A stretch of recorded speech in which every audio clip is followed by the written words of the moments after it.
Hello, आप सभी बच्चों को मेरा बहुत बहुत नमस्कार। आइए पार्ट 5 पे आप सब लोगों का स्वागत है cell the unit of life का। और ये आखिरी पार्ट है, आज चैप्टर ख़त्म हो जाएगा। लास्ट में कुछ बातें करेंगे, पहले पढ़ाई कर लेते हैं। तो आज का दिनांक क्या है? 12/10/2025 की सुबह 10 बजे आप ये वीडियो देख रहे होंगे। तो आइए चालू करते हैं। माइटोकॉन्ड्रिया। तो माइटोकॉन्ड्रिया नाम है इसका नाम आया कहाँ था? माइटोकॉन्ड्रियन से। अनलेस स्पेसिफिक स्ट्रेन, मतलब स्ट्रेन किए बिना ये विजिबल नहीं होता है माइक्रोस्कोप के अंडर जनरली इजीली बोला है ना, इजीली विजिबल नहीं होता है माइटोकॉन्ड्रिया के अंदर। The number of mitochondria per cell is vary on the depending on the physiology activity of the cell. Cell जो फिजियोलॉजिकली एक्टिव करता है, मतलब जो दिखता है, बेसिकली फिजियोलॉजिकली एक्टिव मतलब जो दिखता है माइक्रोस्कोप के अंदर जो सेल बिहेव करता है, उसमें क्या क्या कर रहा है, उसके ऊपर ये माइटोकॉन्ड्रिया का नंबर डिपेंड होता है। और शेप साइज भी डिपेंड होता है। Considerable degree of variation is observed, मतलब बहुत बड़े बड़े चेंजेस देखा जा सकता है। टिपिकली इट स्वैग शेप्ड और cylindrical having diameter of 0.221 micrometre, ठीक है ना। 0.2 से 0.1 माइक्रोमीटर होता है। एवरेज क्या होता है? 0.5 माइक्रोमीटर, ठीक है ना। सिलिंड्रिकल शेप का होता है, ऐसे सॉरी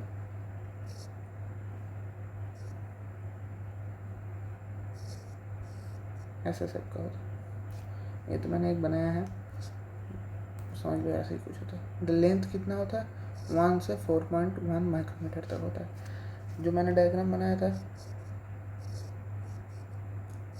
हाँ, ये जो डिस्टेंस है ये होता है एवरेज 0.5, और ये होता है 1 माइक्रोमीटर से 4 माइक्रोमीटर तक, 4 माइक्रोमीटर तक।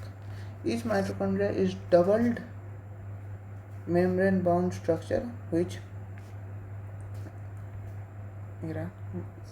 double membrane bound structure which outer membrane is linear membrana divide its lumen distance into two aqueous compartment।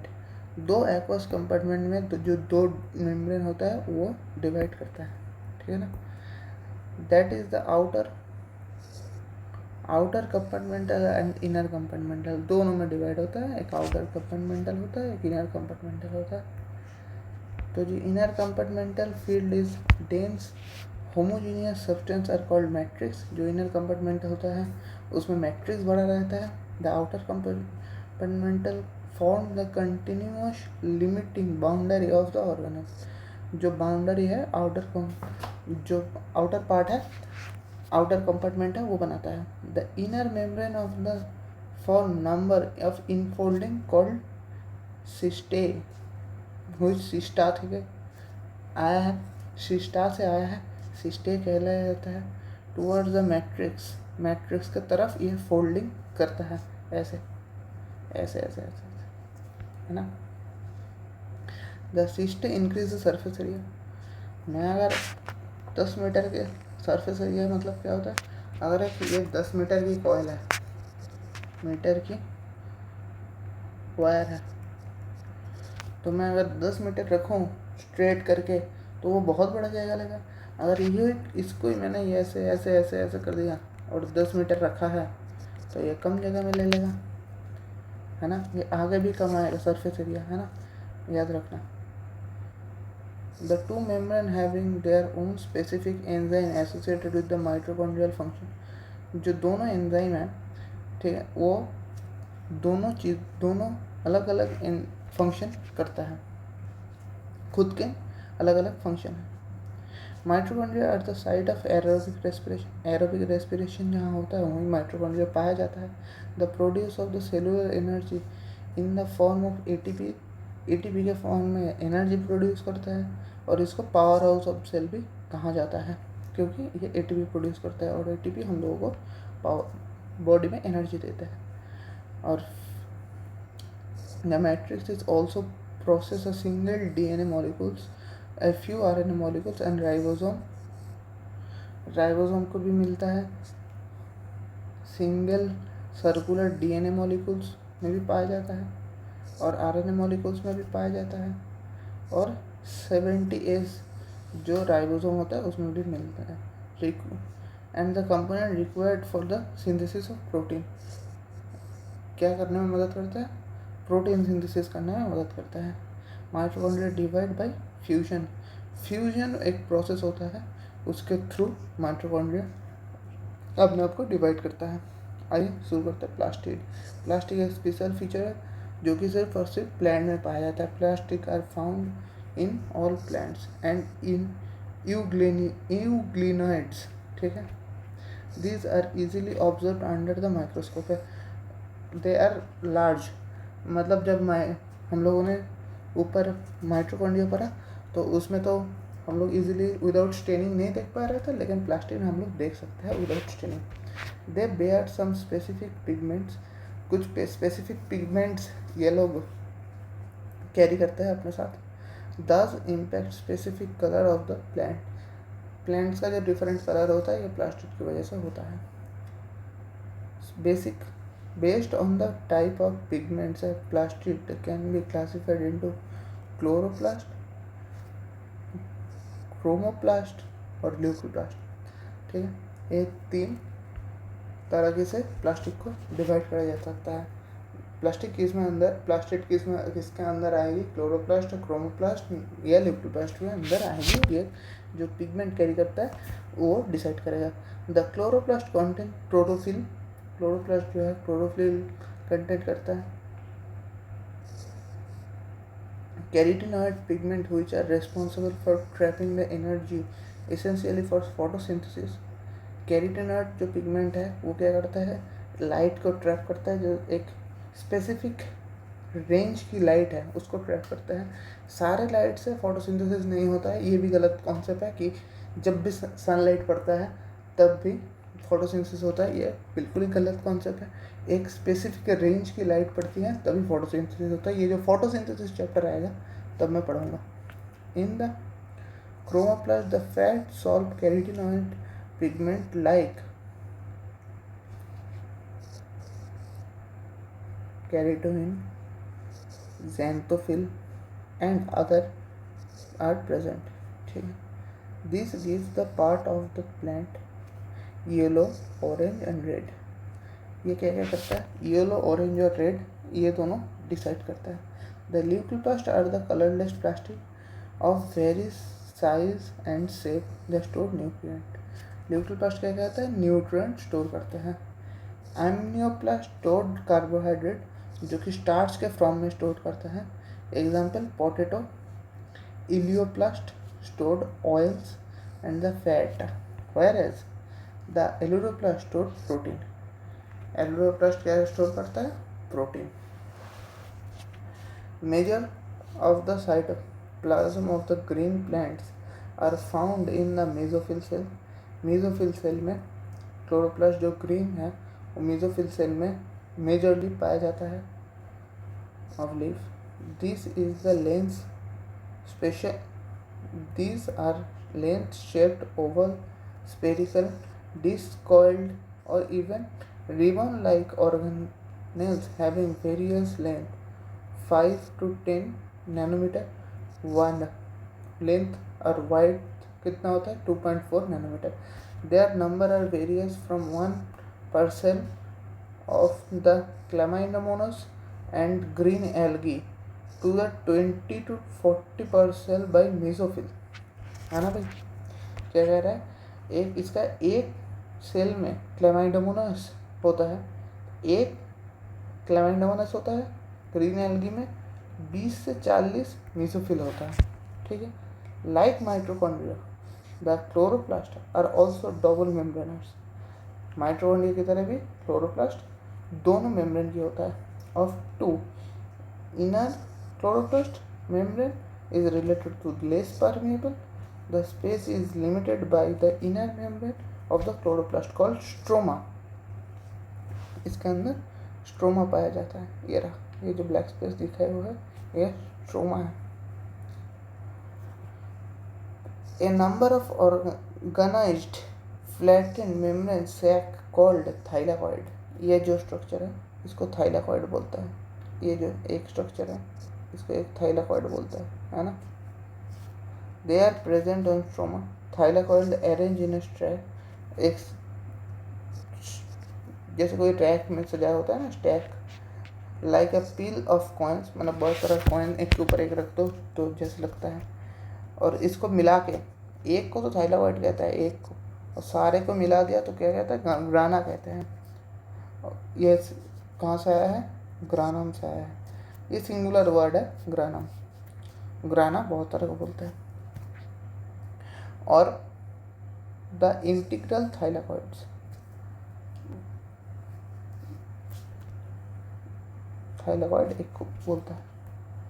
In addition there are flattened membrane tubules called stroma laminae which connected the thylakoid of 4 different grana. जो ये वाला part है, ये वाला portion देख रहे हो है ना, इसको क्या कहते हैं, थाइलाकॉइड कहते हैं. सॉरी, इसको क्या कहते हैं, स्ट्रोमा लैमिनी कहते हैं. ये तो कह रहा हूँ कि थाइलाकॉइड से इसको कहते हैं. Sorry, slip up tongue. The membrane of the thylakoid enclosed in the space called lumen. ये जो स्पेस है इसको ल्यूमेन कहते हैं.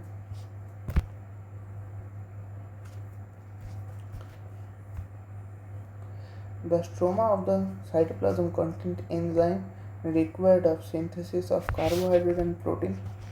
कार्बोहाइड्रेट और प्रोटीन की बनी हो सिंथेसिस करता है, बनाता है. It is also contains small double stranded DNA molecules and ribosome. ये भी कैरी करता है. Chlorophyll pigments are present in thylakoid. Chlorophyll की जो पिगमेंट्स है वो भी थाइलाकॉइड में प्रेजेंट होता है. Ribosomes of the chloroplast are similarly 70s.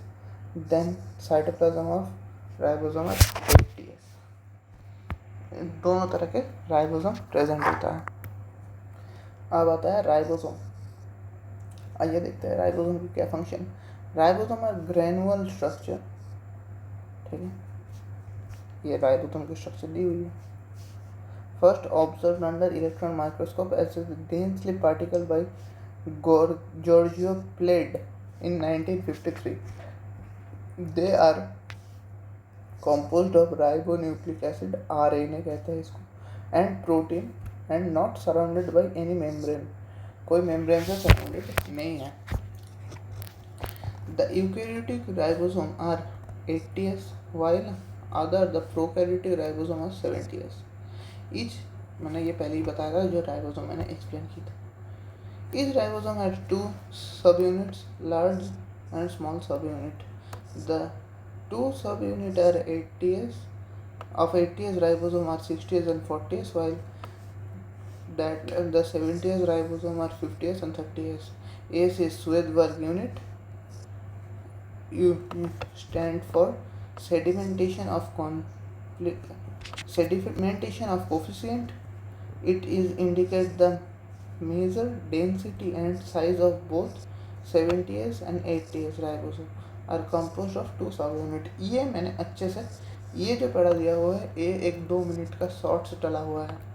2 minute का शॉर्ट्स डला हुआ है. मैंने अच्छे से एक्सप्लेन किया है कि 80s क्यों 100s होता है और 70s क्यों 80s दिखाता है. 80s अगर ऐड करता है तो 80s क्यों होता है वो देख लेना. और स्वेदबर्ग यूनिट वगैरह भी वहाँ पे अच्छे से एक्सप्लेन कर दिया है. अब आता है साइटोप्लाज्म, साइटोस्केलेटन. ठीक है. An elaborated network filamentous proteinaceous structure consists of microtubules, microfilaments, and the intermediary filaments present in the cytoplasm is collectively reference to the cytoskeleton. इन सारी चीज़ों को मिला के साइटोस्केलेटन कहा जाता है. जो माइक्रोट्यूब्यूल्स होता है, माइक्रोफिलामेंट्स होता है, इंटरमीडिएट फिलामेंट्स होता है, सारे फिलामेंट्स को मिला के साइटोस्केलेटन कहा जाता है. The cytoskeleton in the cell involve in many function. बहुत सारे फंक्शन में हेल्प करता है. सच एज मैकेनिकल सपोर्ट में हेल्प करता है, मोटालिटी में हेल्प करता है, movement, maintain the shape of cell, जो शेप होता है सेल उसको मेंटेन करने में भी हेल्प करता है. ठीक है. आइए देखते हैं सिलिया और फेजिला. सिलिया और फेजिला क्या होता है. सिलिया इसका जो प्लूरल है और सिंगुलर जो है वो सिलियम है, और फ्लैजिला इसका प्लूरल है, सिंगुलर क्या होता है फ्लैजिलम। अरे हेयर लाइक आउटग्रोथ, फ्लैजिला के बारे में बात हो रहा है। A hair-like outgrowth of cell membrane cilia are the small structure which work like porous, causing movement of either the cell or the surrounding fluid. Whereas flagella is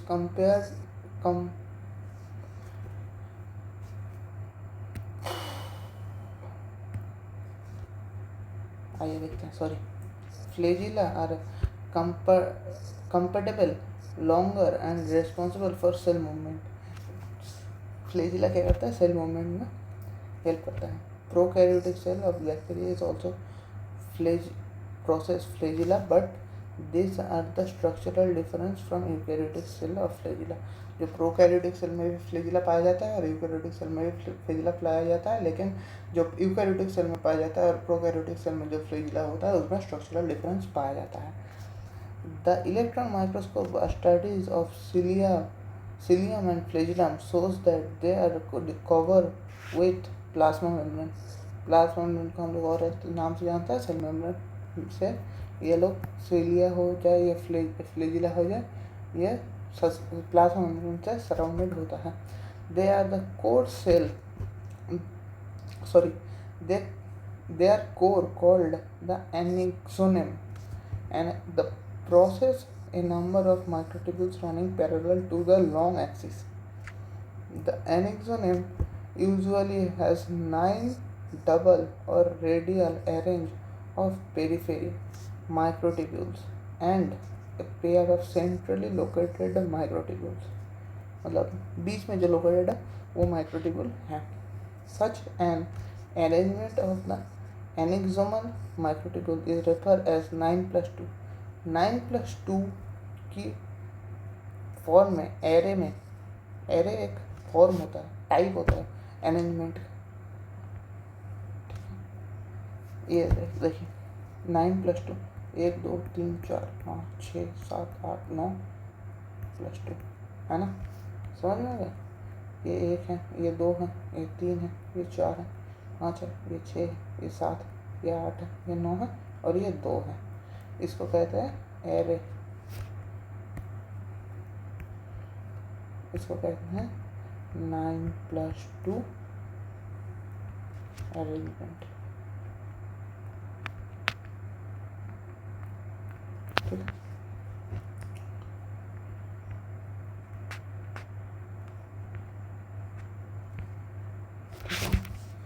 the central tubules are connected by the bridge and it also enclosed by the central sheath which is connected to one of other tubule. Each peripheral double radial spoke, मतलब radial spoke अगर cycle की देखी हो आप लोगों ने, एक गोल चुक्की होती है, उसके अंदर ऐसे ऐसे ऐसे ऐसे बहुत सारे स्पोक होता है, ऐसे कुछ दिखता है। दस the 9 radial spoke are the periphery and the dual also interconnected by the linker से बीच का जो है वो भी कनेक्टेड होता है। both the cilia and flagellum are emerged from the centriole like structure called basal body। इन लोगों को basal body भी कहा जाता है। आगे देखते हैं centrosome and centrioles। ये लास्ट न्यूक्लियस जो है, ये लास्ट नहीं है, सेकेंड लास्ट है। न्यूक्लियस जो है वो लास्ट पार्ट है जो थोड़ा सा बड़ा है, और माइक्रोबॉडीज तो एक लाइन में दी हुई है।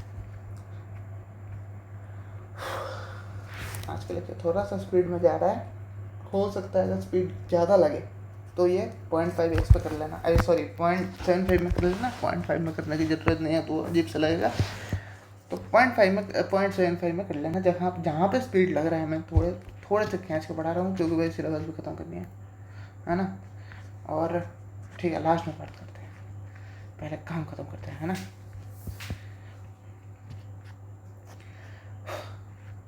ज़्यादा हो गया। Centrosome is an organelle usually contain 2 cylindrical structure called centrioles। ठीक है, सेंट्रियोल कहला जाता है। They are surrounded by amorphous pericentral materials. Both centriole is the chromosome lies perpendicular to each other, which each organelles like cartwheel. They are मतलब cartwheel की तरह दिखता है. They are made up of 9 evenly shaped peripheral fibril of tubular protein की बनी होती है. Each peripheral fibril triplet, एक में 3 लगा होता है triplet. The adjacent triplet are also linked with the central part of the proximal region. The central is also proteinaceous. वो जो पेरिफेरल में लगा होता है उसमें सेंट्रल में भी होता है, जो हब कहलाया जाता है. जो सेंटर में भी होता है जो हब कहलाया जाता है, उससे कनेक्टेड रहता है. which connected on the tubule of the peripheral by the radial spoke made up of protein से बना होता है. ठीक है. The centriole form a basal body like cilia and flagella. They are spindle fiber that given rise to the spindle apparatus during the cell division and animal cell. ठीक है. ये nucleus की कहानी है. अब न्यूक्लियस पढ़ेंगे फिर आज की कहानी ख़त्म हो जाएगी. फिर कुछ बातें करेंगे आपसे, जानने चाहेंगे आपकी हाल चाल, फिर ऐसी कहानी ख़त्म हो जाएगी.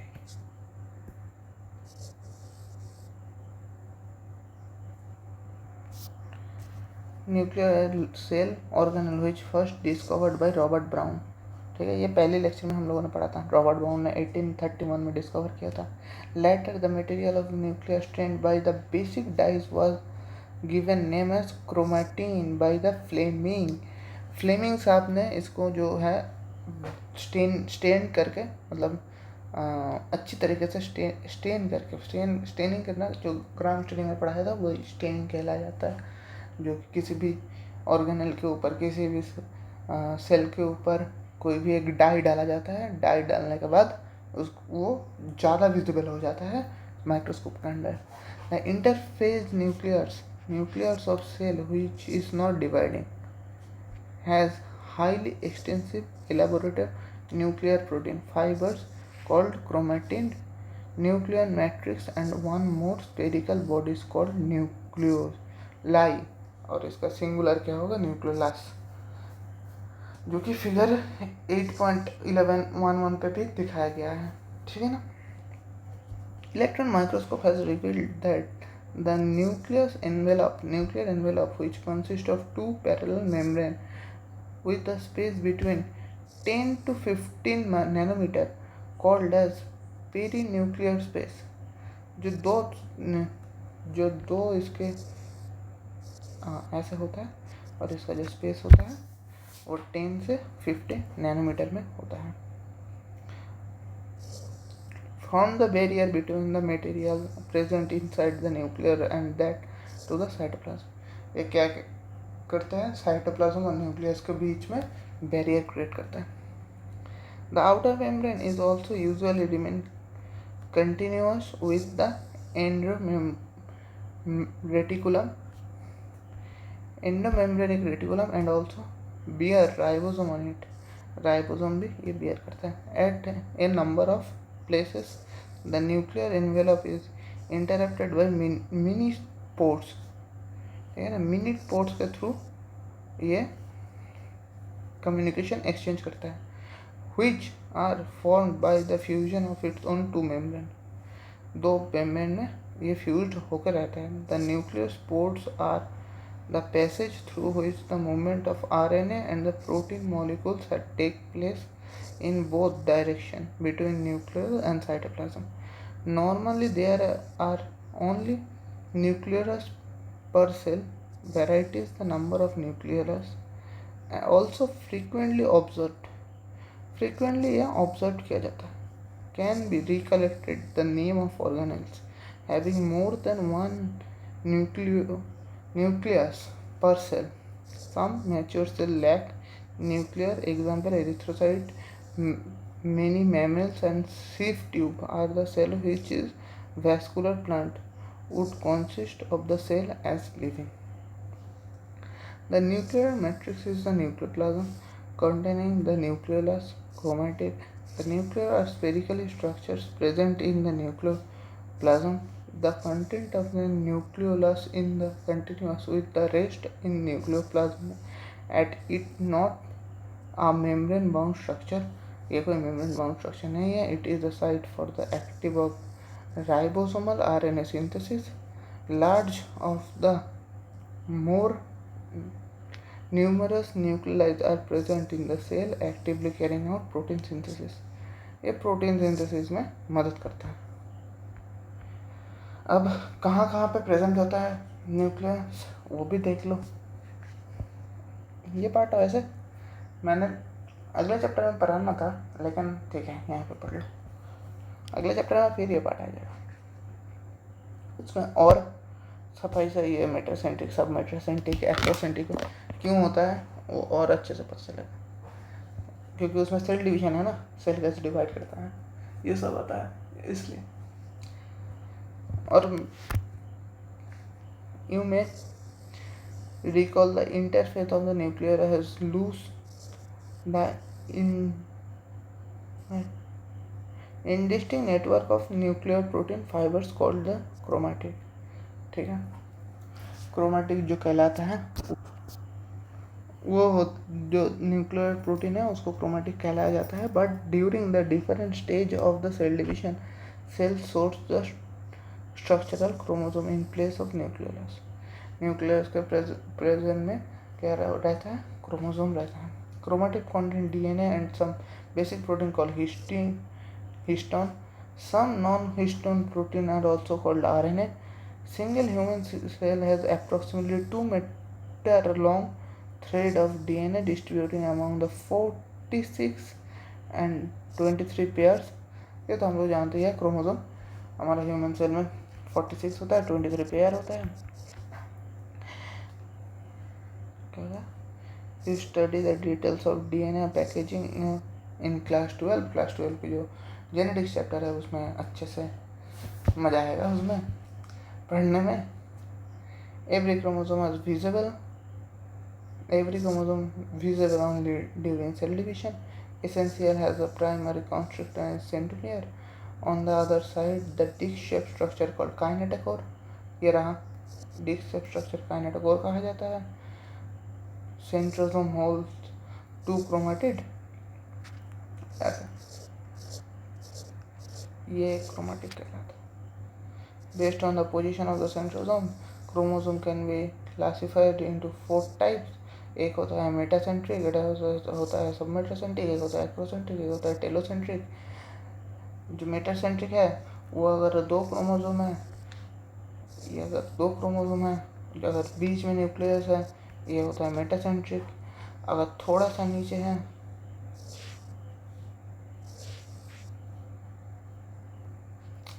बहुत बेकार बना है. रुक जा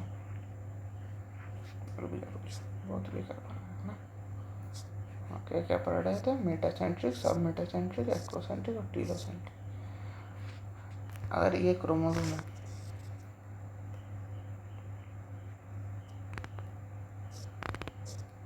क्रोमोसोम है, ठीक है. अब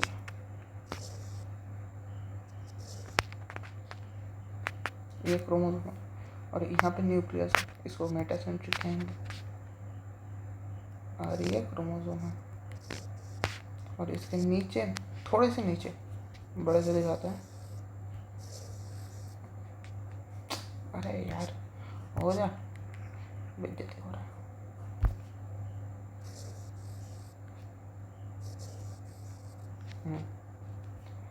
यहाँ पे है तो मेटा, यहाँ पे है तो सब मेटा, इसमें है तो एक्रो, और ये एकदम नीचे है तो टीलोसेंट्रिक. ठीक है, ये है. Sometimes few chromosomes having non-strained secondary construction at the constant location. कुछ क्रोमोसोम स्ट्रेंड नहीं होता है जो कि एक कंसिस्टेंटली एक सेम लोकेशन पे होता है। This give the appearance of small filaments called satellite। एक सैटेलाइट होता है, उसमें ये फीडबैक देता है। हो गया न्यूक्लियस हो गया। समझ में आया होगा, नहीं आया होगा तो और भी पढ़ा देंगे, ठीक है ना। माइक्रोबॉडीज क्या कह रहे हैं, many membrane bound many vesicles called microbodies, they are containing various enzymes are present both on plant and animal। Summary पढ़ना बहुत जरूरी है, समरी पढ़ना बहुत जरूरी है। समरी से भी क्वेश्चन आता है। समरी में क्या कह रहे हैं देखिए, एक काम करता है, समरी में 4 मिनट में रिकॉर्ड करता हूँ और 2x पे अपलोड कर देता हूँ, है ना। समरी एक शॉर्ट में अपलोड कर दूंगा, ये बढ़िया बन जाएगा, है ना। तुम लोग भी मैं पढ़ाई करता हूँ, क्या ही याद रखोगे तुम लोग जो भी वीडियो देखते हैं। All organism are made of the cell और aggregate of cell. Cell varies shape, size and activity function cell based on the present and the absence of membrane bound nucleus. Other organelle cells are hence can be named as eukaryotic or prokaryotic। दो तरीके से cell होता है। Typically eukaryotic cell consists of cell membrane, nucleus and cytoplasm। Plant cells have cell wall outside the cell membrane। The plasma membrane is selectively permeable and the facilitated transport of the several molecules। The endoplasmic system has included Golgi body complex lysosomes। All the cell organelles perform different but specific functions। Centrosome and centrioles form basal body, cilia and flagella that are facilitated in locomotion। In the animal cell, centriole also spindle apparatus during divisions, nucleus content, nucleolus and chromatic network। It is only control activity of organelles but also play with the major role in heredity। Endoplasmic reticulum content tubules or cisternae that are two type of rough and smooth। ER helps in transport of substance, synthesis of the protein and lipoproteins and glycogen। The Golgi bodies of the membrane organelles are composed of flattened sac। The secretions of the cell are packed in the transport from the other cell।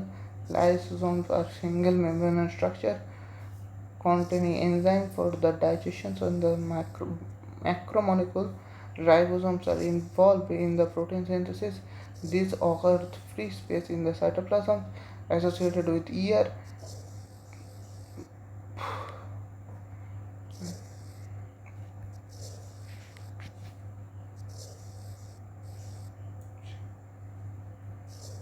Responsible for trapping the light energy, photosynthesis। The grana in the plastid is site of the light reaction and stroma is the dark reaction। The green colored plastid have chloroplast which containing chlorophyll, whereas the other plastid are chromoplast which pigment xanthophyll। The development of pores, the linear material, thus the cell। ये होता है आपका हमारी खत्म, ठीक है जी। अब बताना, मैं कुछ चीजें पूछ रहा हूँ।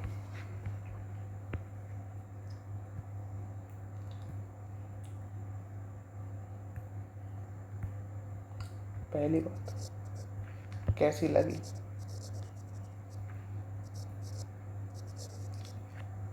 पढ़ाना। दूसरी बात, क्या कमी है।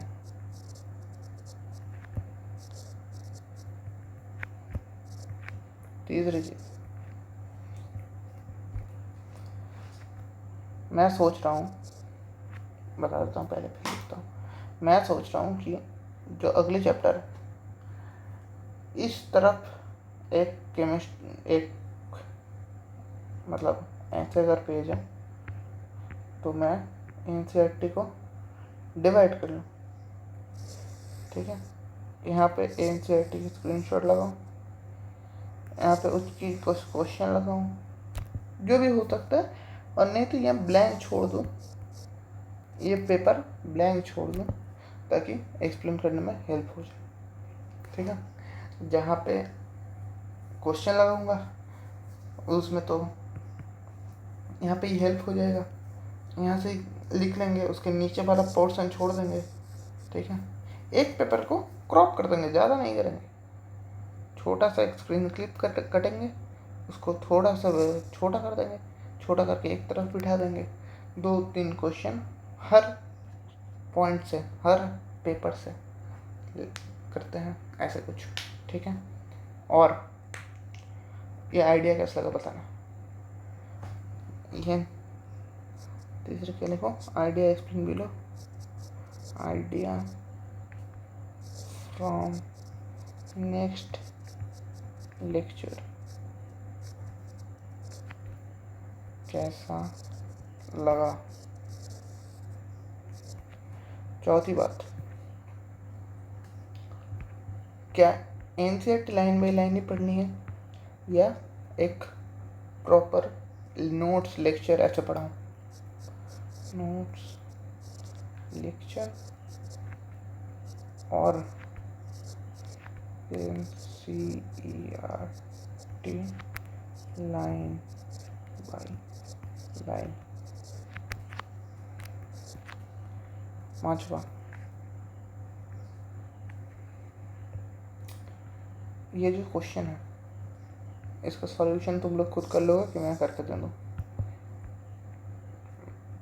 इसका अगर मेरे को सॉल्व करना बोलो तो मैं क्या करूँगा, एक ही जो क्वेश्चन है वो एक एक पेज पे लेके आऊँगा और एक एक पेज पे लेके आए मैं आपके सामने सॉल्व करेंगे, यूट्यूब पे लाइव करेंगे, ये है ना, live question solve NCERT you want।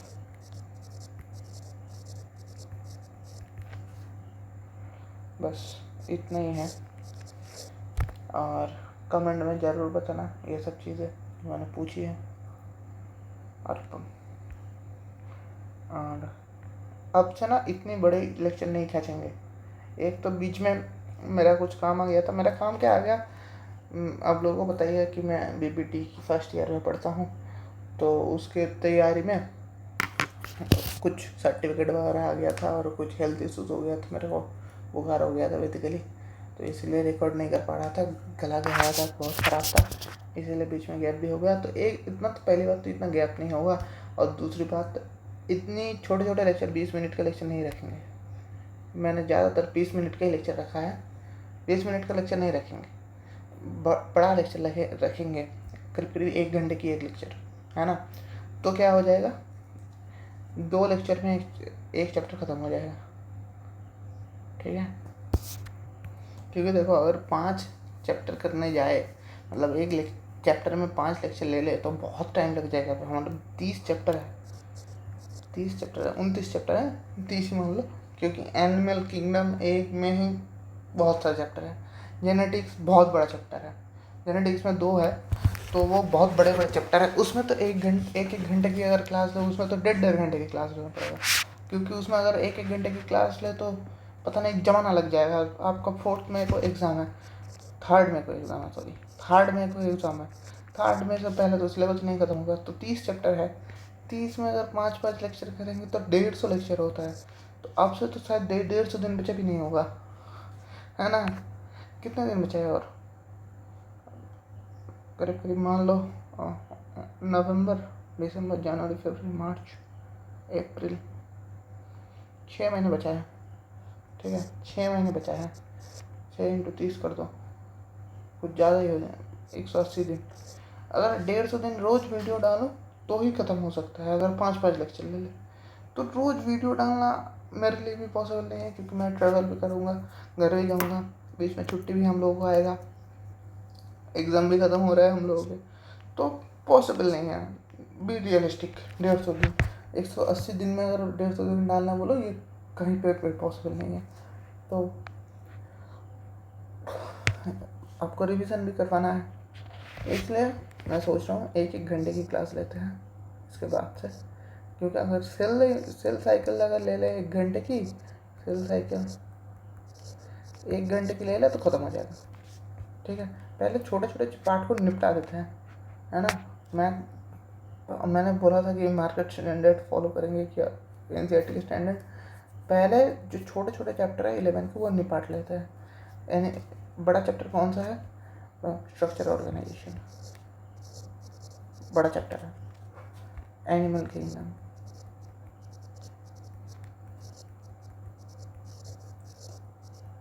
बड़ा चैप्टर है।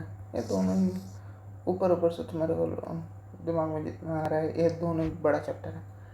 बाकी हम बोरिंग चैप्टर हैं, मॉर्फोलॉजी, एनाटॉमी, बायोलॉजिकल क्लासिफिकेशन होता नहीं। जो प्लांट किंगडम, मॉर्फोलॉजी एनाटॉमी भी इतना बोरिंग नहीं है। जो प्लांट किंगडम आएगा मज़ेदार लगेगा। बोरिंग चैप्टर नहीं है ये, वो तो पढ़ाने वाले के ऊपर डिपेंड करता है वो कैसे प्रेजेंट कर रहा है आपको।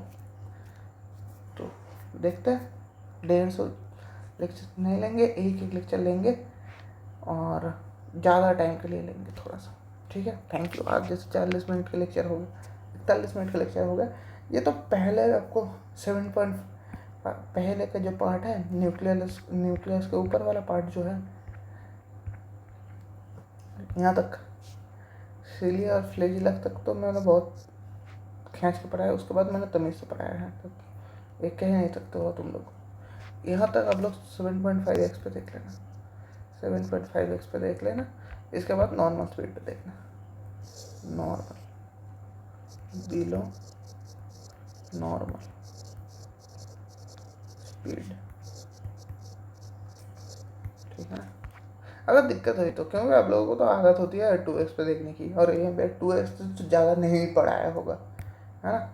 चलो जी, bye bye, good bye, thank you so much आने के लिए और हमारे साथ जुड़ने के लिए।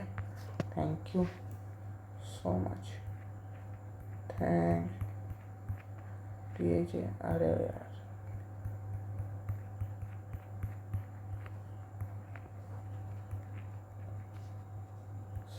so much end of save the hint of life। धन्यवाद। और मैं एक चीज़ नोटिस, एक सेकंड भाई, एक सेकंड मिड भी गया देखो कि माइक की इशू हो रही है क्या कुछ। अच्छा, माइक ओके और इशू लिखना है कमेंट में। Thank you.